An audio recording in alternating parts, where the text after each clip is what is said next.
Bismillahirrahmanirrahim. لقد صدق الله رسوله الرؤيا بالحق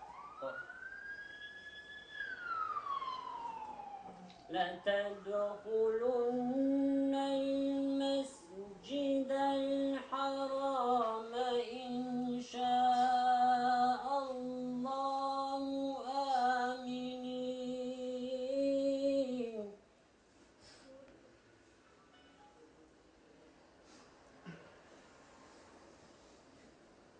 إن شاء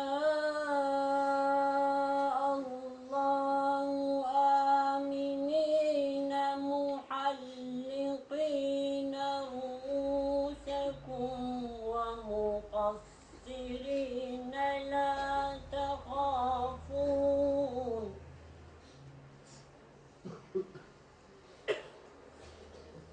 فعلم ما لم تعلموا فجعل من دون ذلك فتحا قريبا Mahlukatın hepsi sevindi o an.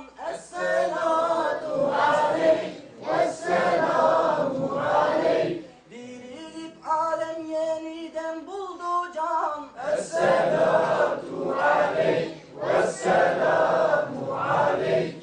O sadece bir gün anılacak bir insanla değildir. O sadece bir sohbette anlatılıp geçiştirilecek bir zat değildir.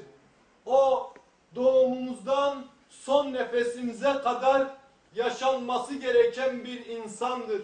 Yaşatılması gereken, hayatının anlatılması gereken, hayatının öğrenilip insanlara anlattırılması gereken bir örnektir o. Buraya gelirken bir olaya şahit olduk ki işte yolda bir içki, bir birahanenin kapısı kapalıydı. Bu akşam içkicilere hizmet veremeyecekti. Niyeymiş? Mevlid kandili. Mevlid kandilinin hürmetine bugün içki salonunu açmayacak bu vatandaş. Allah'ın Resulü sadece bugün için mi var? Allah'ın Resulü sadece bugün için mi geldi dünyaya? Bu kadar insana sadece bir gün için mi eziyet çekti o? Değildir elbette. O doğumundan vefatına kadar 571'den 632'ye kadar insanlara yaşanması gereken bir insandır. Hayatının hayatlara hayat olması gereken bir insandı o. Kara kışta bir baharsın, mazlumlara dost yaransın, zalimlere bir emansın.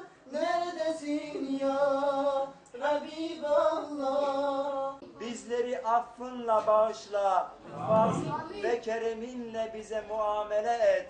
Amin. Zalim ve zorbalara karşı bizleri çetin ve zorlu eyle. Amin.